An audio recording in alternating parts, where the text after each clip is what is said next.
잠깐 이런 생각을 해봤습니다. 아이에게 글자를 손으로 쓰게 하는 거, 이게 어떤 의미를 가지는데, 제가 치유글쓰기를 하면서 손으로 치유글쓰기를 할 때 손으로 대충 내 이야기를 요 파트에서는 이렇게 쓰고 요 파트에서는 이렇게 쓰고를 손으로 썼어요. 그런 다음에 그걸 저는 전자책으로 책을 냈기 때문에 전부 다 타이핑을 했죠. 근데 제가 타이핑이 엄청 독수리 타법이라고 해서 빠르지가 않습니다. 늦어요. 그래서 손으로 쓰는 게 저는 익숙한데, 제가 타자를 배운 적도 없고 컴퓨터를 실제로 배운 적도 없고 그냥 혼자서 모든 걸 하다 보니까 당연히 이게 자판에 내 손가락을 얹어 놓고 타자를 빨리빨리 친다는 건 어렵습니다. 워낙 많이 사용을 하다 보니까 조금은 익숙해지기는 했으나 아직은 손가락이 제 위치에 있는 것보다는 내 맘대로 편하게 쓰는 게 아직은 익숙해요. 근데 정말 잘하려면 손가락의 위치대로 하는 게 훨씬 더 빠른 방법으로 성장할 수 있는 방법이죠. 그런데 제가 그렇게 안 하는 게 잘못된 습관인 거죠.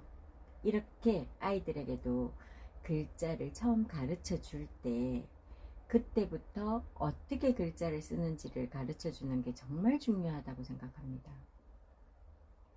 어떤 책에서 봤더니 이런 얘기를 하더라고요. 아이가 처음 글자를 쓰기 시작할 때부터 바른 글자로 쓰는 게 중요한데, 바른 글자를 쓰기 위한 첫 번째가 바른 자세로 앉는 것이다. 연필을 잡는 방법을 바르게 알려주는 것이다. 이런 얘기를 읽고, 와, 정말 이런 말이 다 맞는 말이구나. 제가 아이들과 명상을 할 때 이런 얘기를 많이 하거든요. 명상을 처음 시작할 때 가장 중요한 게 내 자세다. 내가 어떤 자세로 앉는지가 내 마음가짐을 표시하기 때문에, 내가 앉는 자세를 바로 하고 명상을 시작하는 것과 그냥 아무 생각 없이 명상을 한다고 눈을 감고 있는 것과 너무 다르다. 내가 명상을 하려고 마음을 먹었으면 바른 자세로 앉아서 나에게 집중하고, 내가 오늘 얻고자 하는 것에 행복한 나의 삶, 이런 것에 대해서 긍정적으로 생각하고 마음을 비우고 뭐 이런 것을 하는 게 중요하다, 이런 얘기를 많이 하는데, 실제로 모든 것이 다 그런 것 같아요. 자세가 중요하다.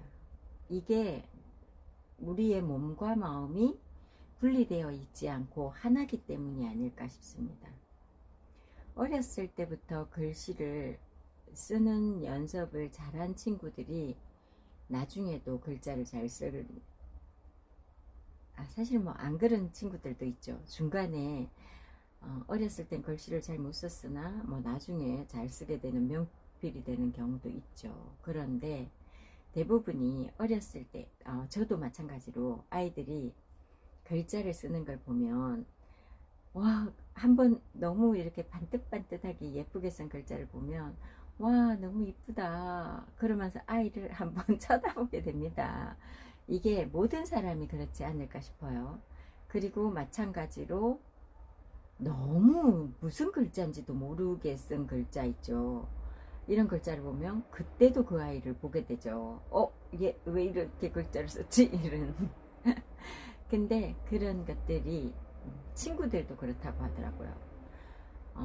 이제 다른 친구의 글을 대신 나와서 읽어주는 아이가 그 글자를 보고 무슨 말인지를 모르겠다고, 선생님 저 이거 뭐라고 읽어야 될지 모르겠다, 막 이렇게 하는 친구들이 있는데, 정말 글자는 내 에너지를 손끝으로 보내는 거기 때문에 글자를 쓰는 건 정말 중요하다고 생각합니다. 그래서 내 에너지를, 마음을 그냥 내 생각을 글자로 쓰다 보면 내 속에 있는 부정적인 생각이 손끝을 통해서 다 빠져나가게 되는 거죠. 그래서 제가 치유글쓰기를 했을 때 그 이전에 내가 아팠던 거, 내가 미안했던 사람들에게서 미안함, 이런 것들에서 많이 해방될 수 있었던 것 같아요. 그래서 학생들한테 글자를 처음, 아니죠, 학생이 아닌 우리 손녀에게 글자를 처음 가르치게 된다면 정말 정자로 예쁘게 손에 힘을 주고 아기의 힘을 길러주는 그런 글자를 쓰게끔 가르치고 싶습니다. 딸아, 듣고 있니? 맨 처음에 바른 글자를 쓰는 게 얼마나 중요한지, 서아라는 글자를 두 글자를 쓴다고 생각하지 말고 그 쓰는 글자의 모양을 보고 이 아이가 앉아있는 자세가 바른지를 보고 연필을 잡는 자세가 중요하다는 걸 아이에게도 알려주기 바란다. 그래서 이게 너무 어린 나이에 연필을 잡게 되면 연필을 도저히 이렇게 잡을 수 없게 되기 때문에 움켜쥐고 잡게 되고 여기 사이에다가 그냥 껴서 글자를 쓰게 되기 때문에 바른 글자를 쓸 수 없게 된단다. 만약에 내 아이가 벌써 글자를 쓰는 게 익숙해져서 바꾸기가 힘들다, 그렇다면 문방구에 있단다. 연필 잡는 법이라는 그 도구가 있다고 하니까 그거 참고해서 우리 서아는 바른 글자를, 연필을 바로 잡는 아이로 키워주기를 부탁한다. 사랑한다.